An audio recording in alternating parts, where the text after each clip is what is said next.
I'm Carol Nicol Dowe, founding secretary from the old days here that we're talking about, and Larry Aguilar, beautiful pottery over the years we're so thankful for, and Francois Mongeau with his beautiful carvings.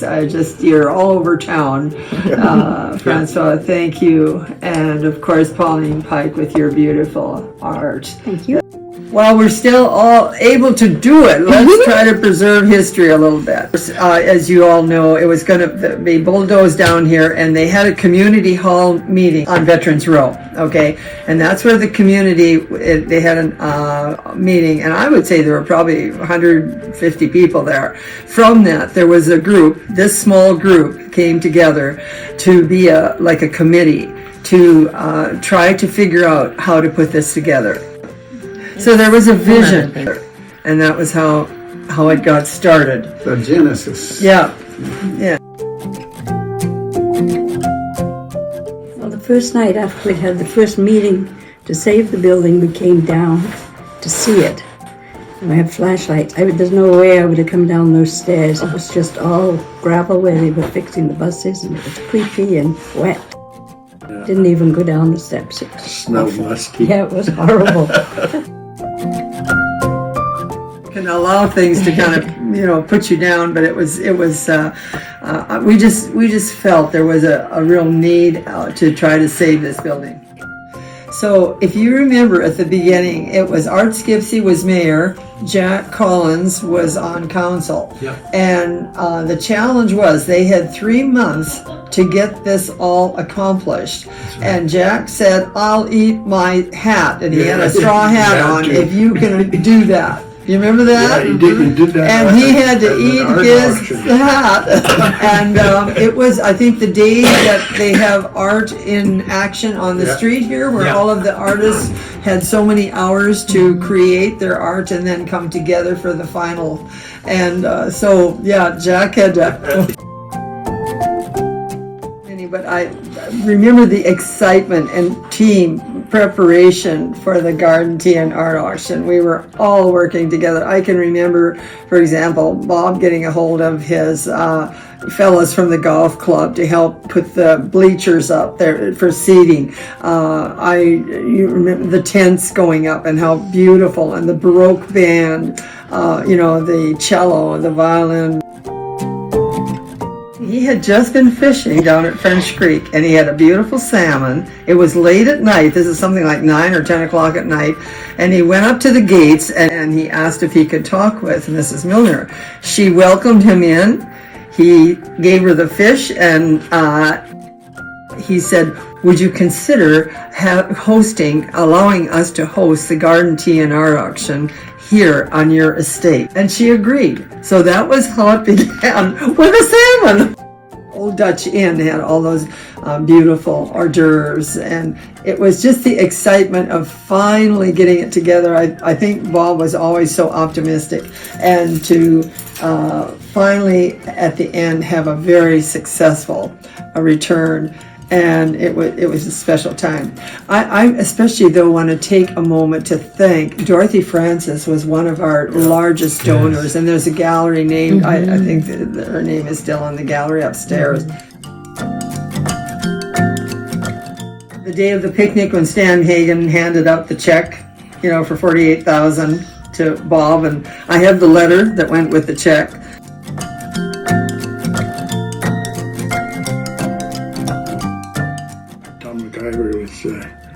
was doing all the renovation in here, and I had some experience in that, so I said, "Well, I'll give you guys a hand." And there was no ceiling here. There was no floor in the gallery because this was the bus. That's where they used to repair the bus. So where those doors are higher, this is how you got in. And so all this was done after. So we took all the baseboards and everything that was around inside the building to preserve the original baseboard and everything else. Nicol brothers came and they wanted to level the floors, and they went and leveled all the floors, and then they went outside and all the siding was going like this. At the beginning, the gallery, they had plywood donated and linen fabric. And as artists, we stretched all that linen and stapled it, and it's on the walls in the gallery with about this much paint on it now. But the artists did all the work. Tom McIver got the Brandon Lake Boys. We were at a point, we had many volunteers to do painting and, lightweight type of things. But we needed people to scrape the building and really do the hard work. We went down there and there were day prisoners that were able to be out. And they came up and they were a vital part of helping get the finish for the exterior of the building. I'd go and get them. Oh yeah? I'd drive to Brenda Lake, pick up the inmates, bring them here. That was at the end. Like at first they went in the bus. Yeah. And they had a big group, and then they took all the old plaster down. Then there was three guys that were really good at mudding and doing the plaster. Yep. So they put all the gyprock up and the insulation, and it was what was donated in time by the Brenda Lake. It was like a fundraiser at the same time, because the hours that they put in, I think it was Stan. Oh yes, Stan Hagen had said if you put so many hours, we're gonna match it in money. And on the day of the grand opening, they were there, and they were so proud to be a part. And of course, we were too, to have them be a part of our beautiful old schoolhouse. We did what in a day, about half talking and half working. Yeah, because when Jason was there, and also Elaine. Duncan had a weaving studio in the corner. Right. And 3:30 after I was finished teaching on Tuesday and Wednesday, and probably every day with you guys, come down and make a cup of tea, and the artists all got together every time. Yeah. And so there was a real family feeling. Christine, Virgin, Marion. Colin. Yeah. Yeah. All the artists, not just us. Few. Buster Wilson was up there, and it was good. It was a really good feeling.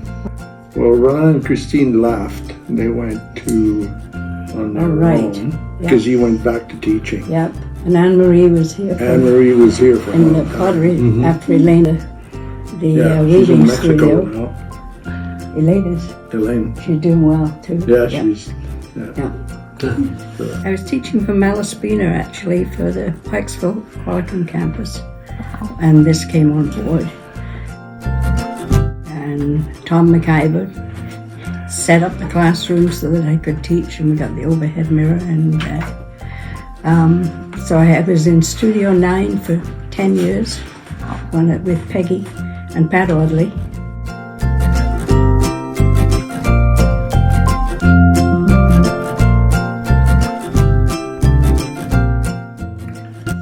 I'd just come back from Quebec. I'd spent a year in Quebec to upgrade on the carving. My ex-wife, Diana, had been involved in, saving this building. Right. And anyway, so I got here, and Tom McIver was doing all the. This used to be my studio. This actually, we're sitting in the showroom. I had my showroom here. And then Beach, him and I first got the studio. And then there was Jason Marlowe that came from Vancouver that said, "Hey, could I join you guys in?" And I talked to Beach. He said, "Sure." Jason had his lathe there. I had my carving studio at the end, and Beach had a on that side, this was like a little counter, because he worked small. Yeah. So anyway, so it was perfect for, except when the late started. And then you had to put the earmuffs on. There was a window here, so you could see to the studio, and I put another wall here with a piece of glass here, so they could come through my showroom, or they could stay in the hallway and still see through. So, You've seen the one at the Civic Center. That's Francois and Oh, Elaine. I didn't realize that. And Elaine Duncan, that was the weaver here. And this was my family.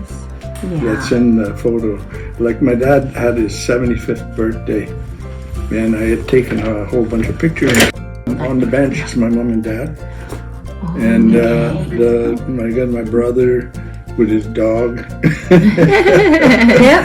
And I got my kids. We did it in here, and it took the whole studio. Oh, yeah. And we used to do a lot of collaborations with the artists. So that was Elaine and Francois, and they did a lot of big oval, beautiful plaques with the trees cut out in wood and the sky woven behind. And we'd have shows where all the different artists collaborated. We used to work till sometimes like 5 in the morning so that we could get all the pictures up, like in time for the shows. When Beige came here, because that Carmana book is right in front of it, and he said he always turns his name. I know. Every time he comes in. Larry Aguilar, your name is everywhere around town. Is that being famous or notorious? Well, I'm an immigrant from Southern California. I came on a holiday, and my wife at the time was Canadian. She says, well, let's go to Canada. He says, I heard it's pretty cold up there, it's freezing. And so we took a trip across on the ferry to Victoria and took a drive up island to Qualicum Beach. It was recommended to come and see Qualicum because it's a nice drive from Victoria. Beautiful. Went up here and we fell in love with the town. It was so beautiful. That was in the early 70s, 73, around in there.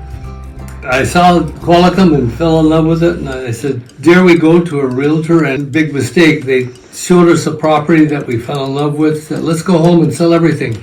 We did. I had a salon and I had all this house and everything down there in Southern California. Sold it all. We all crossed the border with 3 dogs, 2 cats, an African gray parrot, and a bunch of teenagers. She had 3, I had 2. When we went to the border, the guy said, you got paperwork? Do we ever? This deep. I told my friends I'm moving to Canada, and they said, oh, you got to be crazy. He says, no, I'm moving to an island. They said, you're double crazy.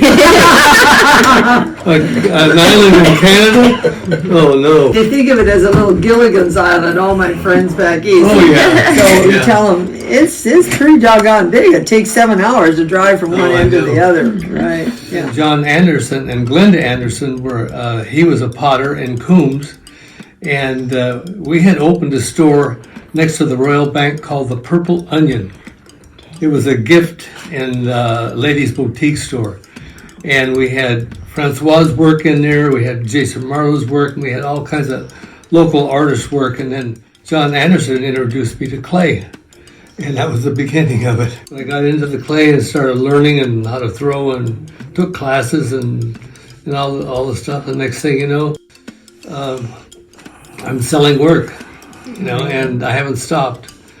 Yeah. That was like 55 years ago. And I'm still doing it. The only thing that slowed me down was I did have a stroke earlier, a few years ago, and that slowed me down, but I've recovered from that, which is great. And then any event that was happening here at the old schoolhouse, throwing clay is a real attractive thing, because people see the clay and watch it move and see the form being right before their eyes. And so I would talk to everybody, and I did many times everywhere. Your studio was over where the gift shop was, right? Yeah, I had work in there, and then I'd work out of there. Were you It was John Mitchell.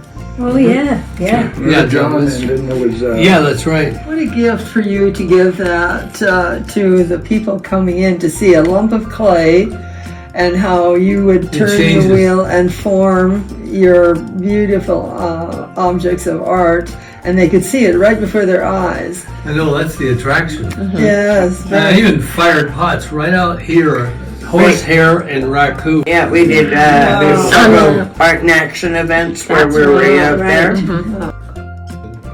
Conversing with them and explaining what's happening here as I'm working and talk and work at the same time. I just think the whole camaraderie of the whole, like the art in action, we had it year after year. The parking lot was full. We had clothesline sale where all the artists just matted, didn't frame the paintings, and we've got them all strung along the fence. We sold dozens and dozens each. There were ladies that were spinning the yarn and combing. I don't remember all those terms, but wasn't that interesting, right?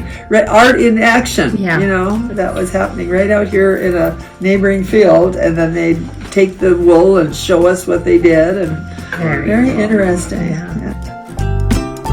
All of us I taught. love teaching little kids, especially around 10. More As soon as they focused. hit teenage, well, you know, that was probably my best time was with the little kids here.